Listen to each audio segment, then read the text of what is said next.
Yo Bakayalo Konoyalo. Tiens, c'est bizarre. Aujourd'hui, le chapitre 61 de Boruto vient tout juste de sortir et y a pas d'écureuil en mode Baryon.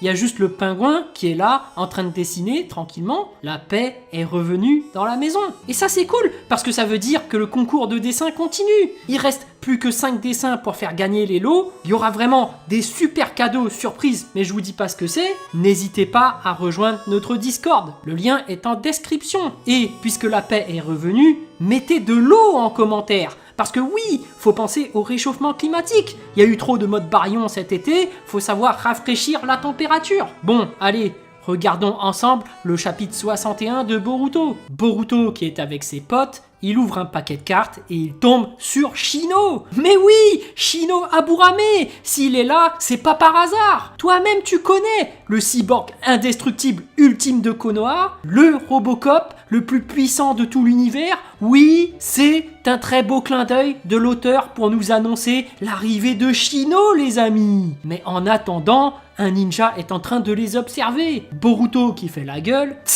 Tous les jours, il est fidèle à son poste. Il ne prend même pas la peine de se cacher. C'est stressant et ça me rend dingue. Et Kawaki qui le reprend. Arrête, t'es pas si sensible. Tous les soirs, tu dors profondément en faisant une tête de débile. Et Boruto qui s'énerve. Quoi ? Qui a une tête de débile ?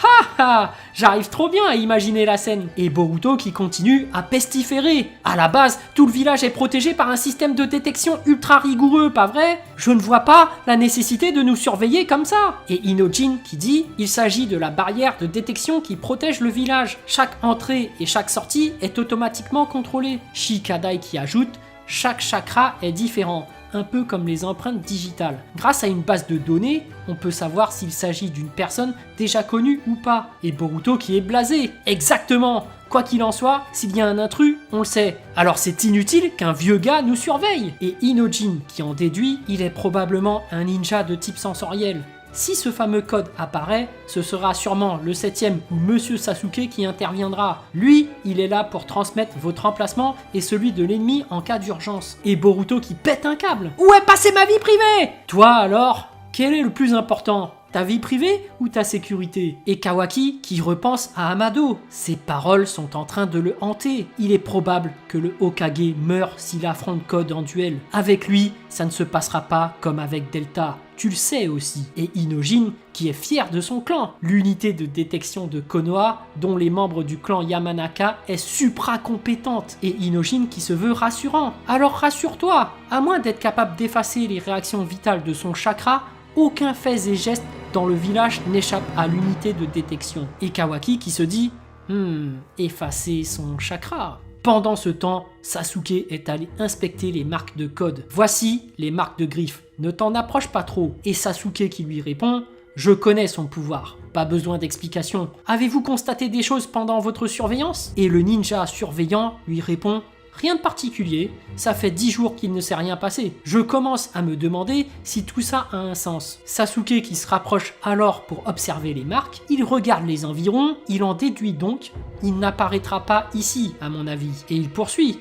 Je n'ai pas de raison concrète à te donner, seulement si j'étais à sa place, je choisirais un autre lieu. Je me suis dit ça. Toutefois, il se tourne vers l'autre ninja. Shikamaru ou Sai ont jugé bon de surveiller ce lieu, n'est-ce pas ? Dans ce cas, obéis et Sasuke qui s'en va. Ah, là, on retrouve notre bon Sasuke. Volonté de l'eau, il a remarqué que l'emplacement était beaucoup trop exposé. En fait, ce que je trouve dans Boruto, c'est que Sasuke est plus stratégique que Shikamaru. Pour Shikamaru, à part se méfier de tout le monde, il a rien fait de spécial. Alors que Sasuke, voilà, c'est celui qui est le plus pragmatique, je trouve, par rapport à tout ce qui se passe. Enfin bref, Amado qui rejoint Shikamaru sur le toit, il est vrai que Code peut se montrer relativement prudent, mais il n'est pas particulièrement intelligent. Et il ajoute, je suis étonné. Je n'aurais pas supposé qu'il vous donnerait autant de fil à retordre. Et Shikamaru qui commence petit à petit à bouillir. Navré, on est une bande d'incapables. Tu es venu exprès pour me balancer tes sarcasmes ? Amado qui sort une clope. J'avais envie d'être à l'air frais. Ne sois pas si dur avec moi. Et Shikamaru qui lui met un coup de pression. Pas si vite. Il est interdit de fumer ici. Ne prends pas trop tes aises. Et ça, c'est la meilleure. Le mec qui se permet de fumer et qui dit aux autres que c'est interdit. Non, ça c'est fort, parce qu'en général, quand t'instaures une loi, tu te dois de respecter ta propre loi, c'est la moindre des choses. Mais Shikamaru qui continue. Navré, mon avis reste inchangé. Je me demande si tout ça ne suit pas un plan, si tout se déroule pas selon le scénario que tu as élaboré. Pendant que la famille Uzumaki est tranquillement en train de vivre sa vie, Kawaki qui sort. Je vais aller déposer les magazines à recycler. Le garde qui surveille toujours Kawaki, ici Nishi. Kawaki est sorti de la maison. Kawaki qui part au loin, il va déposer les magazines, mais en revenant, il rentre dans un arbre. Il reste planqué dans les feuillages, le garde qui se demande ce qu'il fait. Kawaki qui sort de l'arbre et il finit par rentrer chez lui. Le garde qui communique, Kawaki est de retour. Rien à signaler. Et à l'intérieur de l'arbre, on peut apercevoir un autre Kawaki qui était caché. Boruto qui se demande « Je ressens la présence de Kawaki et cette présence se trouve en dehors de la maison ?» Boruto qui se précipite alors vers la chambre de Kawaki. Je ne sais pas à quoi il joue, mais ce n'est pas drôle. S'il est découvert, notre surveillance sera encore plus stricte. Kawaki qui en profite pour s'enfuir. Eida qui détecte immédiatement Kawaki. Elle prévient Code. Code, Kawaki est passé à l'action.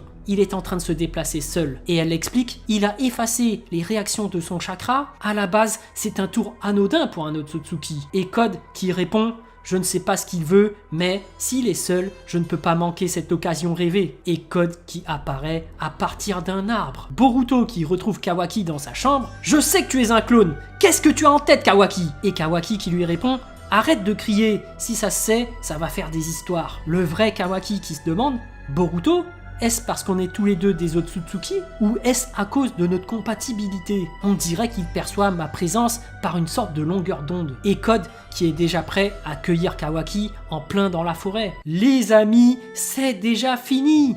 Bon, honnêtement, vous voyez bien que j'ai pas claqué le mode Baryon. Faut dire ce qui est, le chapitre n'était pas ouf, il n'y a pas eu des actions de dingue, non, bon, c'est vrai qu'il y a eu ce clin d'œil par rapport à notre Robocop, toi-même tu sais que le goth c'est Shino, mais sinon, il s'est pas passé grand-chose. Kawaki a juste effacé sa présence pour sortir de Konoha, on sait pas vraiment ce qu'il a en tête, mais voilà, le prochain chapitre, on aura sûrement la rencontre entre Kawaki et Code, et ça promet du lourd, on aura sûrement un petit combat ou quelque chose de plus palpitant, mais voilà, chapitre de transition, on fait baisser un peu la température, alors mettez de l'eau, il faut rafraîchir la température les amis, faut penser au réchauffement climatique, alors mettez de l'eau en commentaire. Voilà, j'espère que cette vidéo vous a plu, en tout cas, moi, j'ai vraiment envie de savoir ce que vous avez ressenti et j'ai hâte de lire votre message en commentaire. Évidemment, un petit pouce bleu fait toujours plaisir pour un petit artisan comme moi. Et bien sûr, si vous voulez suivre toute l'actu de ma chaîne, abonnez-vous. Sur ce, je vous dis à plus.